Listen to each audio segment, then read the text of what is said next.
అయినప్పటికీ only estimated ఫిగర్సే మన బడ్జెట్లో ప్రవేశపెట్టడం జరిగింది అధ్యక్ష. దాంట్లో 9,542 కోట్లు చూపించారు అధ్యక్ష.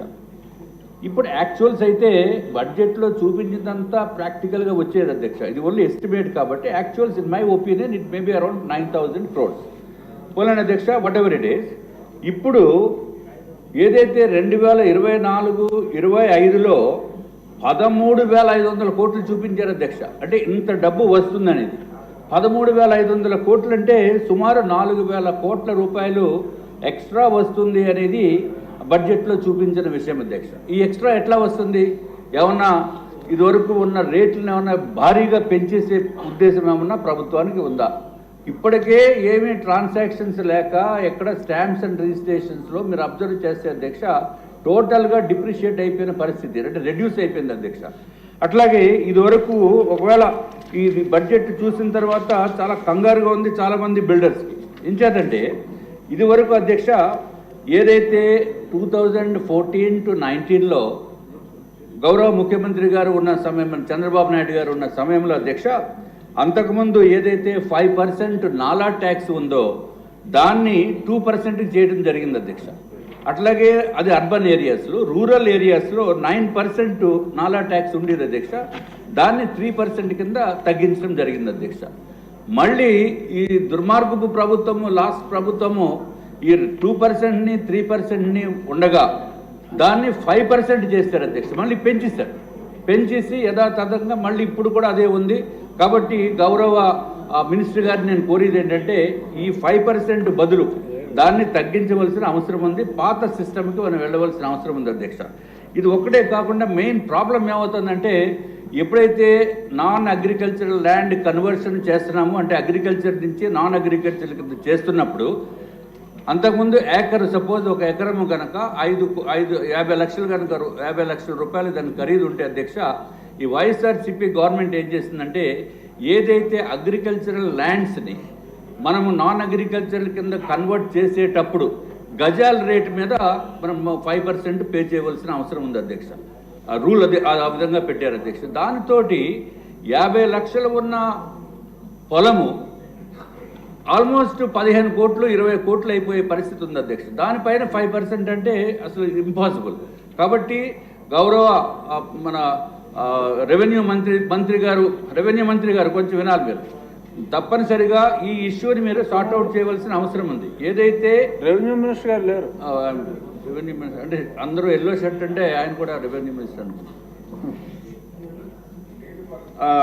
నీటిపారుదల శాఖ మంత్రి గారు పోనీ ఎవరో ఒకరు, లోకేష్ గారు దయచేసి మీరు రిటర్న్ సార్, చాలా ఇంపార్టెంట్ ఇది. ఎందుకంటే ఇప్పుడు ఇదివరకు నాన్ అగ్రికల్చరల్ కన్వర్షన్ది తమరు ఉన్నప్పుడు 2% 3% ఉండేది అధ్యక్ష. ఇప్పుడు దాన్ని 5% చేసేసారు. 5% చేసి ఇందాక చెప్పిన విధంగా ఏదైతే 50 లక్షలు ఉన్న అగ్రికల్చరల్ ల్యాండ్ని గజాల లెక్కన కన్వర్ట్ చేసేటప్పటికి విపరీతమైన ఛార్జెస్ అయిపోయి కన్వర్షన్స్ తోటి ఆ డబ్బులన్నీ అక్కడే అయిపోయే పరిస్థితి ఉంది. కాబట్టి దయచేసి ఈ స్టాంప్స్ అండ్ రిజిస్ట్రేషన్ మీరు ఏదో ఈ విధంగా కనుక ఇంకా పెంచేద్దామని అనుకుంటే అది పెంచకుండా చూడవలసిన అవసరం ఉందని చెప్పి మీ ద్వారా నేను తెలియజేసుకుంటున్నాను అధ్యక్ష. ఇంకొక విషయం అధ్యక్ష, ఏదైతే ఎక్సైజ్ విషయము అంటే లిక్కర్ అధ్యక్ష, లిక్కర్ అంటే తెలుసు కదా అధ్యక్ష, ఎక్సైజ్ డిపార్ట్మెంట్లో 2022-23 ఇది చాలా ఇంపార్టెంట్ ఇష్యూ. 2022-23 అధ్యక్ష యాక్చువల్స్ అయితే 14,798 కోట్లు అధ్యక్ష. అదే రివైజ్డ్ అధ్యక్షుడు వారు ఇది లిక్కర్ సార్, చాలా ఇంపార్టెంట్. యాక్చువల్స్ అధ్యక్ష 2022-23కి 14,798 కోట్లు మాత్రమే వచ్చింది అధ్యక్ష.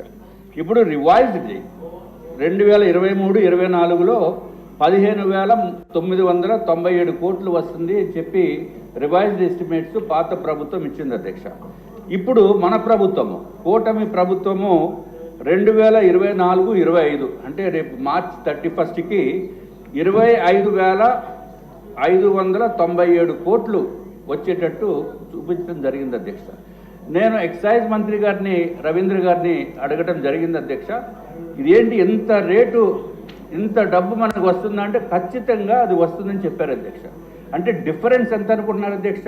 9,600 కోట్ల రూపాయలు, సుమారు 10,000 కోట్ల రూపాయలు. అంటే ఈ 10,000 కోట్ల రూపాయలు మనము ఇప్పుడు ఏమన్నా మద్యం రేట్లు విపరీతంగా పెంచేసామా?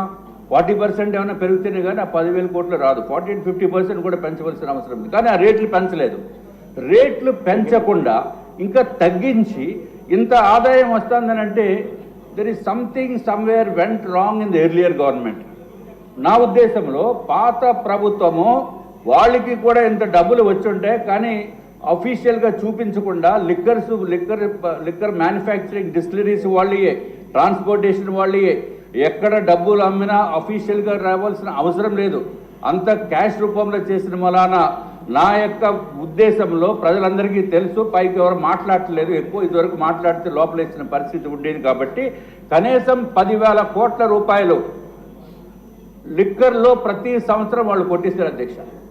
వైఎస్ఆర్సీపీ ప్రభుత్వం లిక్కర్లో కుంభకోణము 10,000 కోట్ల రూపాయలు సంవత్సరానికి తక్కువ లేకుండా ఉంది అని చెప్పి మీ ద్వారా నేను తెలియజేసుకుంటున్నాను అధ్యక్ష. సంవత్సరానికి మా అధ్యక్షురాలు పురంధేశ్వరి గారు కూడా మేము ఇదివరకు మన కేంద్ర ప్రభుత్వానికి కూడా లెటర్ రాయడం జరిగింది అధ్యక్ష. టోటల్గా మా లెక్కల ప్రకారం 30,000 కోట్ల రూపాయలు లిక్కర్లోనే వైఎస్ఆర్సీపీ ప్రభుత్వము దోపిడీ చేసింది అని చెప్పి మా యొక్క అభిప్రాయం. దోపిడీ డబ్బులు ఒకటే కాకుండా ఏదైతే ప్రజలు ఎవరైతే అది చీప్ లిక్కర్ని కన్జ్యూమ్ చేస్తున్నారో దాని వలన ఈ రకరకాల ఇబ్బందులు వచ్చినాయి. కిడ్నీస్ పోయింది, లివర్ పోయింది, రకరకాలైన ఇబ్బందులతోటి కంప్లీట్గా ప్రజల్ని సర్వనాశనం చేస్తుంది పాత ప్రభుత్వం అధ్యక్ష. అధ్యక్ష మీ ద్వారా నేను ఇంకో 2 నిమిషాలు ఉంది, అంతేనా? అంతే అధ్యక్ష. 46 సంవత్సరాల అనుబంధం ఉంది మీకు నాకు అధ్యక్ష. అధ్యక్ష ఇప్పుడు తమ ద్వారా ఇంకొక ఇంపార్టెంట్ విషయం అధ్యక్ష మీ దృష్టికి నేను తీసుకుని వచ్చేది ఏంటంటే ఎక్సైజ్ పాలసీలో గౌరవ మంత్రివర్యులు కూడా వినాలి. ఎక్సైజ్ పాలసీలో హోంశాఖ మంత్రివర్యులు మీరు కూడా వినాలి. హోంశాఖ మంత్రివర్యులు ఎక్సైజ్ పాలసీ ప్రకారము 6 బాటిల్స్ కనుక ఇంట్లో ఎక్కువ ఉంటే వాళ్ళని తీసుకెళ్ళి అరెస్ట్ చేసేస్తున్నారండి. అఫీషియల్గా you cannot hold more than 6 bottles in a house. పాత ప్రభుత్వం ఉన్నప్పుడు చీప్ లిక్కర్ ఉండేది. బయట నుంచి ఎవరైనా వచ్చినప్పుడు ఆ లిక్కర్ కూడా ఎవరైనా ఇన్వైట్ చేసి తాగేవాళ్ళు కాదు. చిచ్చిచ్చి ఈ లిక్కర్ మేము తీసుకోమని చెప్పేవారు అధ్యక్షుడు. అంటే మన ఉద్దేశం ఫోర్స్ఫుల్గాని కాదు. ఐ మీన్ బిజినెస్ హౌసెస్లో దిస్ ఇస్ కామన్ థింగ్. తర్వాత బయట నుంచి ఎవరైనా ఎక్కడ అబ్రాడ్ నుంచి వచ్చినప్పుడు ఏదో గిఫ్ట్ ఇద్దామని చెప్పి ఆ గిఫ్ట్లు కనుక ఇస్తే అది కనుక పుచ్చుకుని దాని తర్వాత 6 బాటిల్స్ కంటే ఎక్కువ కనుక ఇంట్లో ఉంటే ఈ జగన్ గారు ఎక్కడ వేసేస్తారో భయం. అందుకని ఆ బాటిల్స్ ఎవరికో ఇవ్వటమో లేకపోతే మీ దగ్గర ఉంచండి అనుకుంటే వాళ్ళు ఆ గిఫ్ట్ కింద అనుకుని అవి లాగేసేవారు. సో రకరకాల ఇబ్బందులు ఫేస్ చేశారు నిజం అధ్యక్ష. కాబట్టి అంటే మీ దగ్గర టెంపరీగా ఉంచుతున్నాము మళ్ళీ తీసుకుంటాము అంటే బాగోదు కదా అధ్యక్ష. వాళ్ళు ఏమో మనం పంపిస్తే మనం గిఫ్ట్ ఇచ్చేమనుకుని పాపం ఎక్కడ మంచి లిక్కర్ దొరికింది కాదు వాళ్ళు ఆగించేవారు. మనం ఏమో అడగలేనటువంటి పరిస్థితి, రకరకాల ఇబ్బందులు. కాబట్టి దయచేసి మీ ద్వారా ఎక్సైజ్ మంత్రివర్యుల్ని నేను కోరేది ఏంటంటే you have one permit personal consumption business హౌసెస్కి. మీరు బిజినెస్ హౌసెస్కి హై నెట్వర్త్ ఉన్న పీపుల్కి మీరు ఒక సంవత్సరానికి ఒక 10,000, 20,000, 30,000 ఎంతో కొంత అమౌంట్ పెట్టి they can hold some number of bottles అనేది ఒక పాలసీ తీసుకొస్తే భయంగా బతకవలసిన అవసరం లేకుండా ఉంటుంది అధ్యక్ష. ఇది దయచేసి ఇది కొంచెం సెన్సిటివ్ కింద అనిపించినా నేను మన వాళ్ళని అడిగాను చెప్తానంటే వద్దు బాగోదన్నారు. కానీ but this the fact, you have to accept the reality. So మంత్రివర్యుల్ని దయచేసి ఇది ఒక ఇండివిజువల్ కన్జంప్షన్కి ఒక పర్మిట్ తీసుకునేటట్టు బాటిల్స్ హోల్డ్ చేసుకునేటట్టు ఇంట్లో పర్సనల్ కన్జంప్షన్ కింద ఉంచాలి అధ్యక్ష. అయిపోయింది. ఇంకొక విషయం అయిపోయింది అధ్యక్ష. ఇప్పుడు ట్యాక్సెస్ మనకి 2022-23 అధ్యక్ష 45,985 క్రోర్స్ మనకు చూపించడం జరిగింది అధ్యక్ష. రివైజ్డ్ ఎస్టిమేట్లో 23-24 49,605 కోట్లు మాత్రం చూపించారు అధ్యక్ష. బడ్జెట్ ఎస్టిమేట్లో మాత్రము 2024-25లో ట్యాక్సులు వస్తున్నాయి కాబట్టి 61,989 కోట్లు చూపించారు. చాలా పెద్ద ఎత్తున మనకి ఇది వచ్చే అవకాశం ఉంది అధ్యక్ష. సుమారు 12,000 కోట్లు 12,000 కోట్లు మీరు చూపించారు కాబట్టి ఏదైతే ఏపీ టిడ్కో హౌసింగ్ కాంట్రాక్టర్స్కి ఇవ్వాల్సిన పేమెంట్స్ కూడా దాంట్లో బడ్జెట్లో ప్రొవిజన్ చూపించలేదు అధ్యక్ష. కాబట్టి ఆ పేమెంట్స్ కూడా దీనికి కొంత క్యాటర్ చేయవలసిన అవసరం ఉందని చెప్పి మీ ద్వారా నేను తెలియజేసుకుంటే అధ్యక్ష. ఇదివరకు అయిపోయింది అధ్యక్ష. చంద్రబాబు నాయుడు గారి టైంలో ఎమ్మెల్యేస్కి ఎస్డిఎఫ్ ఫండ్స్ అని ఇచ్చేవారు అధ్యక్ష. ఎస్డిఎఫ్ అంటే స్పెషల్ డెవలప్మెంట్ ఫండ్ 2014-19. ఆ ఫండ్ తోటి మనం పనులు చేయించిన తర్వాత జీవీఎంసీ విశాఖపట్నం గురించి చూస్తే 5,07 లక్షల అధ్యక్ష. అన్ని పాపం చిన్న చిన్న కాంట్రాక్టర్స్.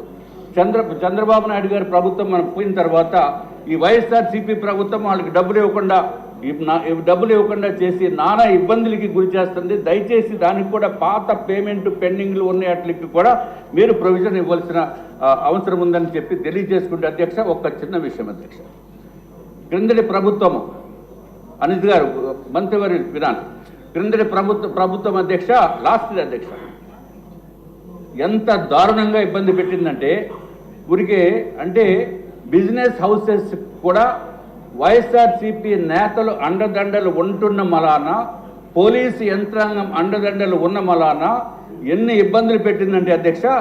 లీలాకృష్ణ టయోటా ఆటోమొబైల్స్ అని చెప్పి టయోటా ఆటోమొబైల్స్ అని విశాఖపట్నంలో ఉంది, విజయవాడలో ఉంది, శ్రీకాకుళం ఉంది, అన్ని చోట్ల ఉంది అధ్యక్ష. వాళ్ళు they are the only official dealers for Kirloskar Toyota Motors అధ్యక్ష. మనకి ఫార్చునర్ వెహికల్ కొనాలంటే మనం ఎవరికి డైరెక్ట్గా కిర్లోస్కర్ టయోటాకి ఇవ్వడానికి అవకాశం లేదు. కాబట్టి మేము లీలాకృష్ణ టయోటా ఆటోమొబైల్స్కి వాళ్ళు డీలర్ ఆథరైజ్డ్ డీలర్కి మనం డబ్బులు ఇచ్చి నేనే ఇచ్చాను అధ్యక్ష 47,75,477 రూపాయలు. ఇది నా ఒక్కడికే